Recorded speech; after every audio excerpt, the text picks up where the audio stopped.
All right, hey guys, doing today? We're just gonna talk, right, about John chapter 4 because I was just at my campus organization, campus ministry, whatever you want to call it, on my college, and they were having this event, and I thought it'd be like the normal thing where it's like an hour, hour and a half. This one lasted 3 hours. I'm tired, but it talked about John 4, right?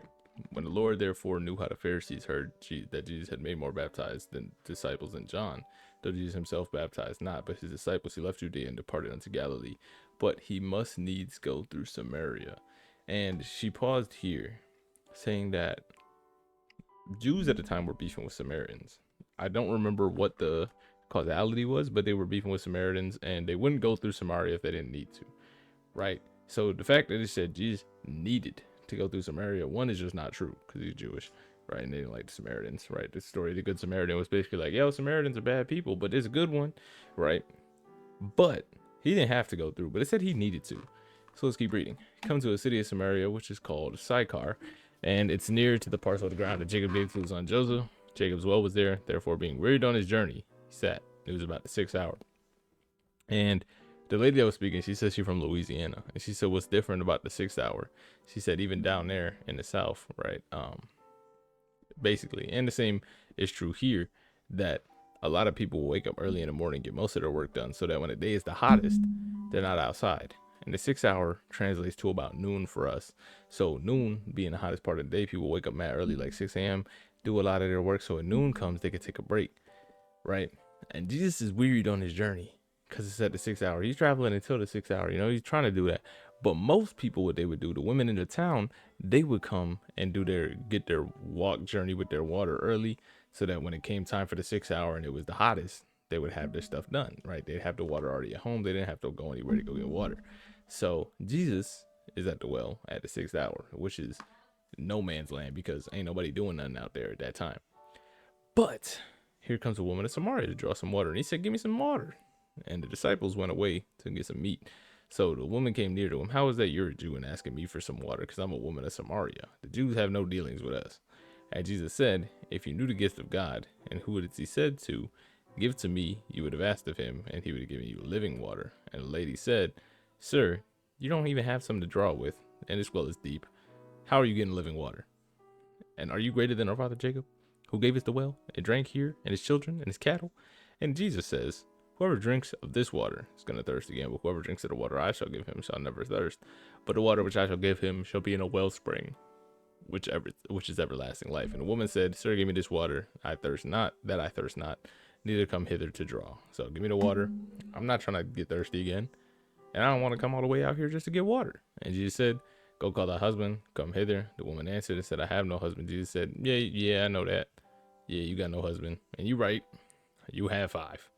And now you got somebody else who isn't your husband, and you're speaking the facts. Lady said, I think you're a prophet. Our fathers worshipped at this mountain, and you say Jerusalem is in the place where men ought to worship. And Jesus said, woman, believe me, the hour comes where neither in this mountain nor in Jerusalem shall people worship the Father. You worship not what you know. We know what we worship, for salvation is of the Jews, but the hour comes now, and it's true, the worshippers shall worship the Father in spirit and truth, for the Father is seeking such to worship him. God is a spirit, and they that worship him must worship him in spirit and truth. And the woman said to him, I know the Messiah comes, which is called the Christ. When he is come, he will tell us all things. And Jesus said, I that speak unto thee am he. And upon this came his disciples and marveled that he talked with the woman. And no man said, what are you doing? Or why are you talking with her?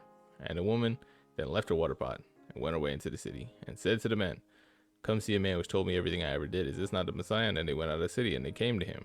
And I was actually quizzed on this lady one time, right? So this is actually who some people, I'll say some, because I don't know if it's most, but some people regard as the first the first missionary, right? The first one who went out, was sent out and brought people back, because she sent out people and brought them back to Jesus.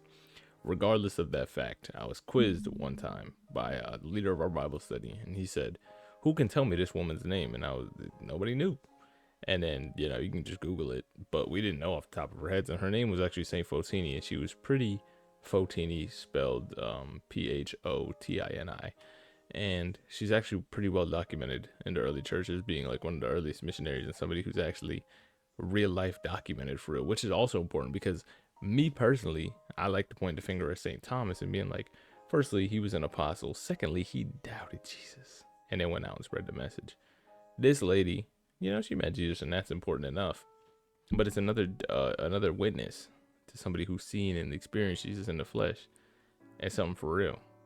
And I think that's important when reading this. And it's got a lot of context that we just don't think about. We usually just think about, oh, Jesus, he said some things to this lady, and then she went and brought back people. And that's how we should do things. We meet Jesus and we go bring people back. But it's like the 6-hour thing, the thing that he said he needed to meet with her. It's like he needed that. He said he needed to go this morning. He had a meeting with this lady. This was important. And the lady that was talking tonight, she was talking about I had sin in my life that made me want to isolate myself, that made me feel isolated. And that's exactly what this lady was doing. She knew the shame that she had because of her sin. And so she would intentionally do her work at the worst part of the day to do work to avoid other people seeing her, to be in true isolation. And even when we think we're isolated, Jesus needs to be with us. And we need to listen to Jesus and be near Jesus and accept Jesus. Because he gonna come when we in them deep moments where we feel like we need to be alone and we need to be isolated, but he gonna be there every time. He's gonna pick us right back up. That's all for me. Peace.